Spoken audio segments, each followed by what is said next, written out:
The Michigan Man Podcast, episode 205. Student ticket sales down dramatically, and the cost of enjoying your game day experience at the Big House continues to rise. Paying the price at Michigan. John U. Bacon is our guest on this week's show.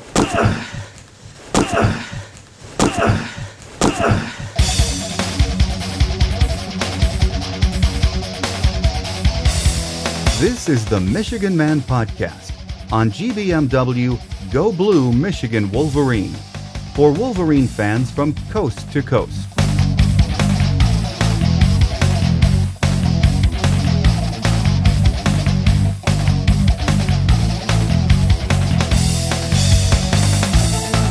Go Blue and welcome to this week's show.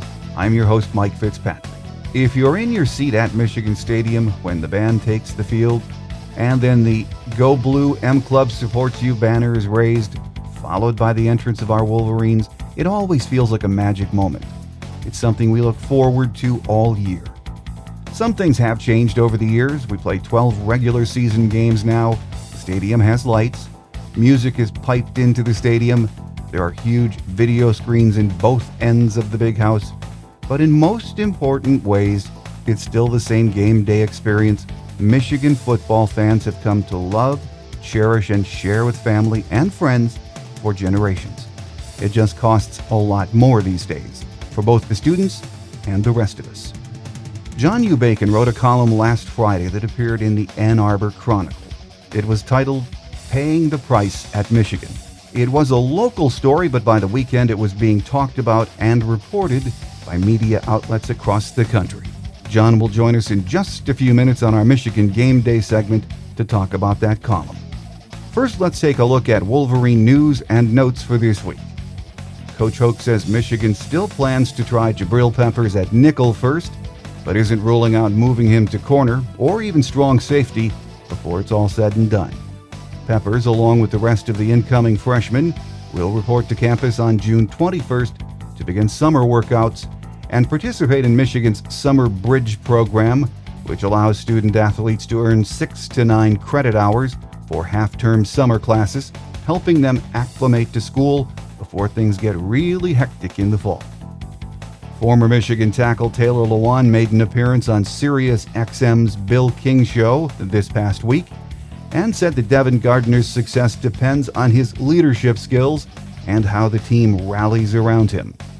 Taylor thinks the sky is the limit for Devin with all of the talent he possesses.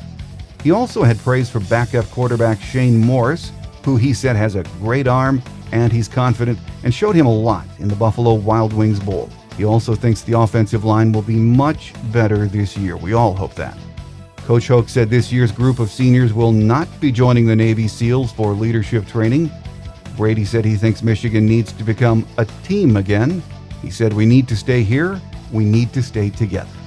By now, I think we've all read or heard about John U. Bacon's column that appeared in the Ann Arbor Chronicle on Friday. The column was titled, "Paying the Price at Michigan." John joins us next on our Michigan Game Day segment here on the Michigan Man Podcast on GBMW Go Blue Michigan Wolverine.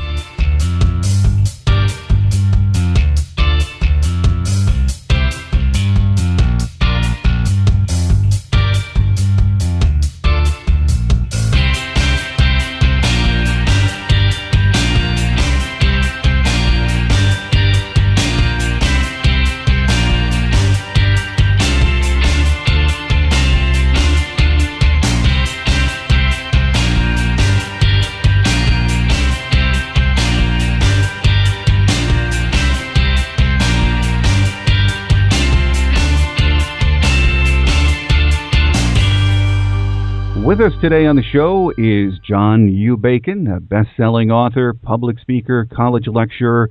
If you are a Michigan fan or fanatic, you are well aware and have been entertained by John's work for quite some time. But finally, John, great to get you on the show. Always a pleasure. Thank you. Well, there are a lot of things when I thought about getting you on in the past that I wanted to talk to you about. But today, I just wanted to focus, John, on a fascinating column that I saw in the Ann Arbor Chronicle over the weekend. Actually, it was on Friday, I believe. The column appeared, "Paying the Price at Michigan." and it has seemed to really get hot. I saw you mention on Facebook yesterday that it sort of blew up your Facebook page with over 330,000 hits. Quite a reaction. Yeah, and you never know, of course, Mike, when you do these things, what's going to happen next, and you're in the same business, of course, so it's always a bit of a surprise, but it's clearly hit a nerve, and you never know what's going to happen next, of course. What seems to have happened in this one is that basically what I was saying about concerns about the razzmatazz of college football, about the prices of the tickets, about the customer treatment, and so on, is that I seem to be crystallizing a lot of folks apparently were thinking already, so that's how it really was. But when you get 330,000 hits, or more than that now on Facebook, and Lord knows what on Twitter, where it also went national with guys from ESPN and Sports Illustrated weighing in on that as well. As a local column, it's not a big deal. I've written for the Wall Street Journal and ESPN and all the rest, many times, but this was meant to be a kind of a quiet local thing, and it blew up, which tells us that, A, Michigan fans are grabbing pitchforks and torches, which is one thing. But I was struck, Mike, that people in Florida, people in Oklahoma, Nebraska, Penn State, pretty much around the country, were seeing the whole thing as a cautionary tale, as well as a reflection of what they are also thinking. So this is not apparently unique to Michigan.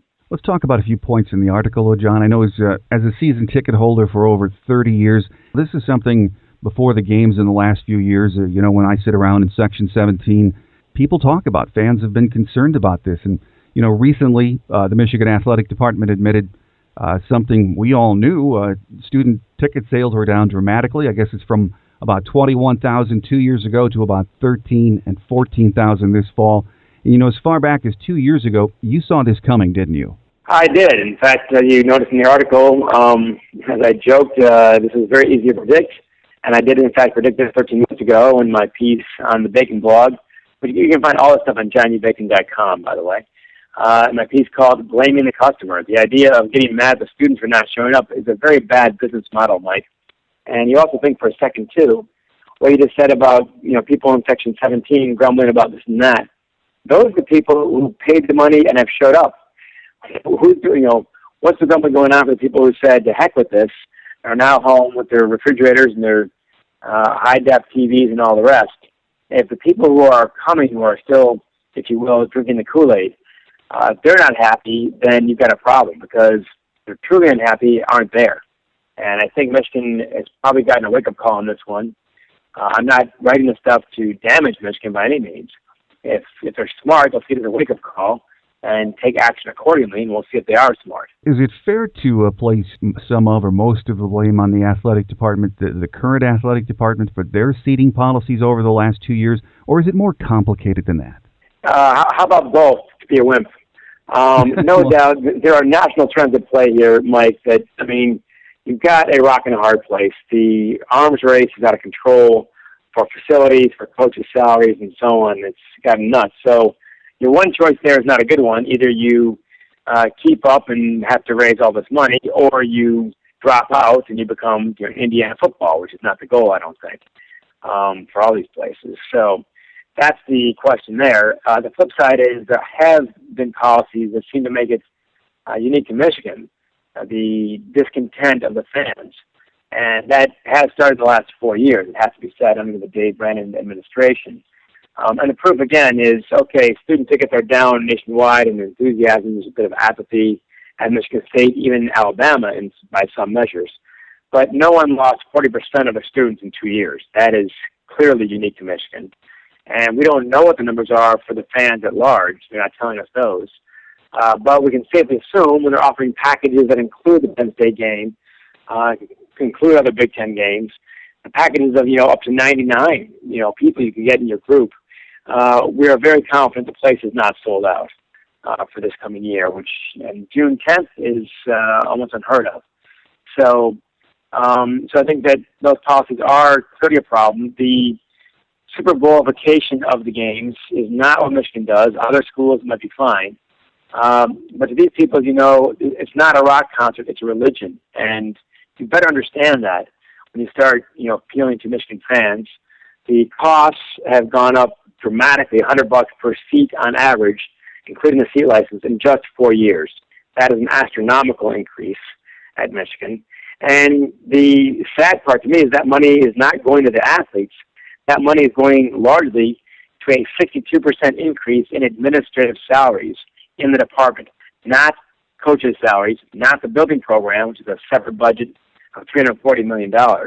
We're talking about marketing people, development people, administrators, and the AD's salary itself has tripled since he took over from Bill Martin, plus a $300,000 bonus. So that is where your money's going. Dave Brandon has cited various reasons over the last 2 years for the student late arrivals at games, no-shows. I mean, he mentioned cell phones, high-def televisions. It's a national trend. But you only see that as part of the story, don't you? It's definitely part of the story, and I'll give him that. But it's worth noting that a survey co-sponsored by the student government of Michigan, University of Michigan, as well as the athletic department, had the students rank 7 factors in importance to them attending, and cell phone service finished dead last in 7th. Unless thousands of students are lying to us, it's not that big a deal. Now, the TV thing is clearly an issue, and if you are competing with a 60-inch high-def TV, as Dave Brandon says, then you should act like it. You should then be reducing your price, not increasing it. You should not be charging us $6 for a bad hot dog or $4 for a bottle of water. You should not be showing us ads between plays. If you're competing with TV, give us something we can't get from home at TV. When we're at home with our TV, Mike, we do get ads between the plays. We're used to that.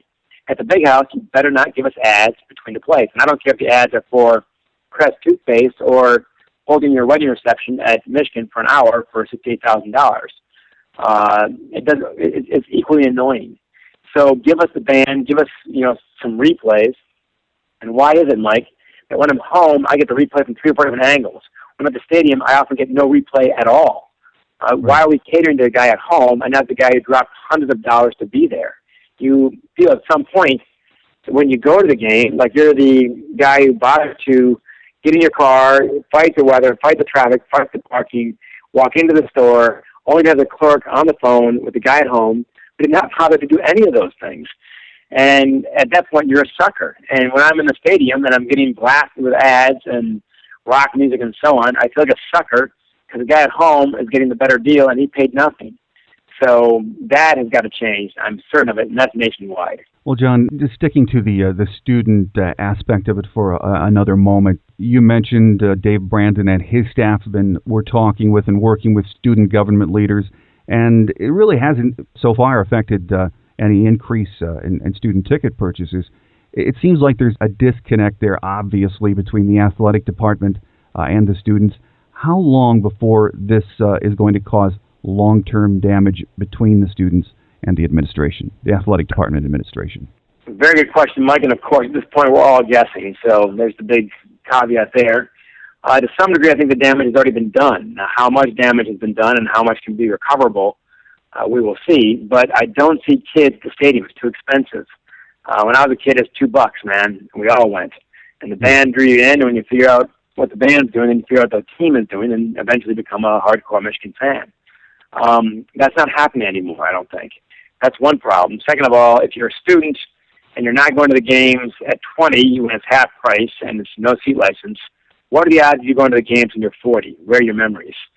So I think that's another problem. So I think some damage has already been done. I think I'm always optimistic that a lot of this damage can be reversed, but you better start reversing it. And one thing for sure, the relationship this department has and this director has with the students could not be much worse. And when you look at the comments on my website, johnnubacon.com, I got 150 comments. I normally get 5 or 10 or 15, and they're almost all in line. And MGO Blog has got the piece as well as on Twitter. And look what the students are saying. And it was instructive to me when Patrick Doyle, who's now the CEO of Domino's Pizza, and Dave Brandon's shadow there, and he was on the board of Domino's Pizza, so he did say, not the board, but the executive board. He did say, look, I was part of the leadership team. I'm not casting blame here, and he's very clear about this. But at the Washtenaw Economic Club this past fall, he got up there and said, we had forgotten to listen to our customers. This is about Domino's Pizza. If that sounds familiar to you, Mike, that is the problem right now at Michigan. They have forgotten to listen to their customers. And at Domino's Pizza, Doyle got it right by admitting in multi-million-dollar ads, we agree, our pizza stinks, let's make it better. You guys are right. And they have made it better. The stock price is up, and the taste tests are also up. Michigan football has got to do the same thing, and basketball. Listen to your customers, make an adjustment, and actually admit when you're wrong. I've not seen that yet. No, we haven't. And Dave Brandon said again last week he thinks ticket sales will bounce back for the students next year because of a stronger home schedule. Do you think that translates into we're not changing our student ticket policy again next year? Think about that. Look, there's no question. A 7-6 record 7-6 record and this clearly abysmal home schedule this season are definitely factors. No question about it. It's not just customer service and prices and the game experience and so on. But look, man, you and I have been around for a while with this, Mike. They were 3-9 in 2008. They were 5-7 in 2009. They were 7-6 in 2010, and they fired the coach. They had a wait list every year. Every year until now, they had a wait list. So you can't just pin on the record. Michigan fans are pretty resilient. Bo went 6-6. Lloyd Carr went 8-4 plenty of times, and went 7-5 in 2005, of course. Michigan fans hang in there. They may grumble, but they don't drop their tickets. Now they have. And so even though I think that with a better record next year, probably, and certainly a better home schedule, things will tick upward. Once you break the habit of getting season tickets and discover there are a lot of things to do on a Saturday, including stay home and watch on TV, once the habit is broken, it's a hard habit to pick back up, in my opinion. So, and once a generational chain is broken, right, is this generation going to pass it on to their kids the way my parents passed it on to us? I don't know. So that is the big unknown question we'll see answered in the years to come. Well, John, the athletic department last week said season ticket holder renewal down a bit from last year. And again, maybe you can say that's because of the schedule. It's still hard for me to believe. From the promotions that we season ticket holders are seeing via email, it appears the waiting list is down or disappearing. The ticketing deadline... It's gone. It is gone. Well, and when the ticketing deadlines have been extended, I think 3 or 4 times I've been seeing via email. Right. It's not just the schedule. Do you think this athletic department, from what you can glean, sees this as a growing sign of disenchantment with a very loyal fan base? I can't tell you what they're thinking because, frankly, they're thinking of mystified me for a couple of years now at least. So if I'm looking at this data, if I'm looking at these comments from fans, this outpouring of emotion, I am making some very obvious conclusions. I am not sure what conclusions they are making. And you brought up the point, too, about the wait list. One of my lines from the article is they keep on sending us waves and waves of emails, and I know you've probably gotten some of these, saying the deadline has been extended. Well, when you beg your customers to come back 5 times and more, then you don't have a deadline and you don't have a wait list. If you get online and look at the comments and all these places, you'll see people say, I've been contacted 15 times by the athletic department for tickets. People from Michigan State and Penn State who once bought tickets 2 or 3 years ago for one game, they're being hit up with emails saying, please buy tickets. So we've gone from the most popular restaurant in town, the line at the door, to the chef begging for you to come in and try the food. That is not a strong position. No, it's not. Our guest here on the show today is John U. Bacon, best-selling author, public speaker, and again, all we Michigan fans very familiar with John and his wonderful work. John, in your column Friday, you cited the numbers from a survey Bill Martin commissioned in 2005 that said 50% of Michigan season ticket holders had been buying tickets for more than 2 decades, but only 9% of them also bought tickets to any professional teams. Do you think the Michigan Athletic Department is really on the way to losing that kind of loyalty? I think they already have, to some degree, at that level of fierceness. Man, tickets, 80s, 90s, in the zeros, it was not a debate. You just did it. I mean, I never gave it any thought. The last 2 or 3 years, I started actually thinking when I signed my check, thinking, okay, what am I getting in for? And they've turned, there's a line also from the piece, when you treat your fans like customers long enough, eventually they'll start behaving that way, reducing their irrational love for their team to a cool-headed, dollars and cents decision to buy tickets or not, with no more emotional investment than deciding whether to go to the movies. And that's what we have now. You're still going to sell tickets. It will not be empty. I'm sure they'll get 80, 90, maybe even 100,000 for most of the games. But it is no longer, you've woken the customer up from their dream. The dream was, think about this. This is something that we love. This is not a rational purchase. Now it is. And so now what you have is a pretty strong objectivity where subjectivity used to be the rule. And that is something, if I'm the AD, I am concerned about and I am working hard to correct. Well, John, you also mentioned in the article the athletic department has always followed general business practices, but it's never been run strictly as a business until now. Do you think that shift in practice is just Dave Brandon and Michigan, or is this a philosophy we're seeing from other big programs in college football? Once again, wouldn't believe Mike, I'll say yes.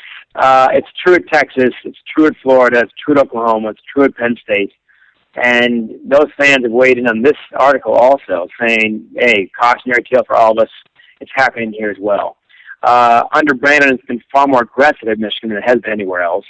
The budget has expanded by almost 50% in just 4 years, which is a stunning expansion for any department anywhere at any time in U.S. university history. And likewise, of course, the revenues have matched that, so he does have a $9 million surplus. But it does seem to be the trend nationwide, but it does seem to be more aggressive at Michigan than it does at other places. Do you think we have to, or we, the athletic department, has to start and try to turn this thing around soon? Yeah, I think very soon. Because again, if you go 2 or 3 years like this with people dumping their tickets, those are customers you're not likely to get back. That's my fear there. As far as something that I love, college football in general, and of course Michigan football in particular. So I think that does need to be addressed. And I think instead of just, fueling the arms race, Michigan, in a position of clear leadership, historically and presently, has got a unique role. They could tell everybody, look, man, we need to put the brakes on this thing. The arms race is out of control. If we don't start slowing it down, who's going to? And start, creating policies and forms and whatnot to try to put some cold water on this overheated arms race. That is part of the issue. Right now, they seem to be proud to be leading it with the facilities and so on. I mean, the problem with this nonprofit model is there's no cap to it. General Motors, they make too much profit, if you will. They give it out to the shareholders. Michigan doesn't. They just go spend it on more rowing facilities. So in that sense, in some ways, it's more dangerous to have an arms race with a nonprofit than it is with a profitable company that has to, slough off its profits to the shareholders. Michigan doesn't. They just keep it and ask for more from the fans, from the donors, and they build more stuff. And I think that is a model that is unsustainable over time. You said you've come to believe it's not scandal that will bring down college athletics, but greed. How long can these numbers, fueled by increasingly unhappy fans, continue to skyrocket before they come crashing down to earth? You think in the next few years we are about to have an answer to that question, don't you? I do. And look, I thought that college football is about as bulletproof as it gets because, again, the fans are irrational, they're passionate. It is not subject to the economic ups and downs the way buying a car is. It's an irrational purchase. But what I'm seeing of late is that the heels have cooled on a lot of these people. And that is a problem, again, that all college football should watch for. If you look at historically, and I've read these books and Seabiscuit and whatnot, and you probably have too, horse racing, boxing, IndyCar racing, even in my time, I've seen these things blow up. Boxing, we could not get enough of. The heavyweights in the 70s and the middleweights in the 80s with Hearns and Hagel and so on. I can't name 3 boxing champions right now. And I can still name all of them from the 70s and the 80s. So, and, IndyCar racing, man, that place was packed for the Indy 500. It's not full now. So don't think for a second that no matter how popular it is now, it can't come crashing down. And I don't think it's going to. I certainly hope it doesn't.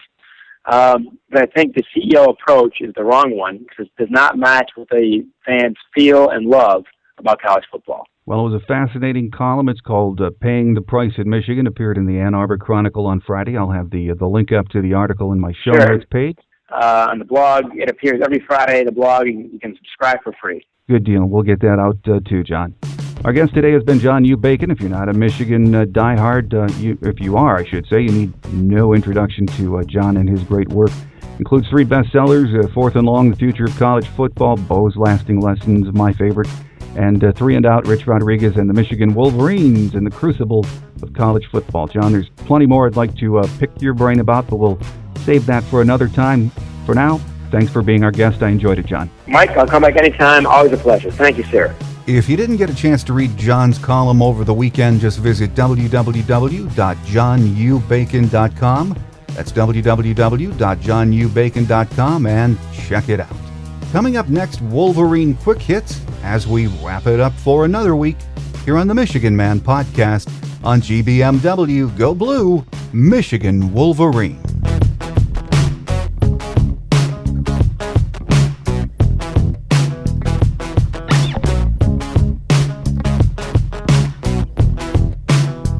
On Wolverine Quick Hits this week, Coach Brady Hoke announced the addition of transfer running back Ty Isaac to the Wolverine football program. That was made official on Tuesday. Isaac comes to U of M after spending 1 year at the University of Southern California. We're excited that Ty has decided to join the Michigan football family, said Hoke. I know it was important for him to get back to the Midwest to be closer to his mom and family, so I think it's a great fit for everyone. Ty's a big back with really good speed and catches the ball extremely well out of the backfield. He certainly adds depth and competition to a position we feel very good about. Isaac appeared in all 14 games for the Trojans last season, rushing for 236 yards on 40 carries with 2 touchdowns and hauling in 4 receptions for 57 yards.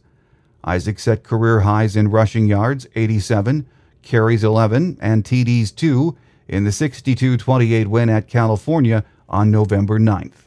The 6'3", 225-pound running back also saw significant action on special teams during his lone season at USC.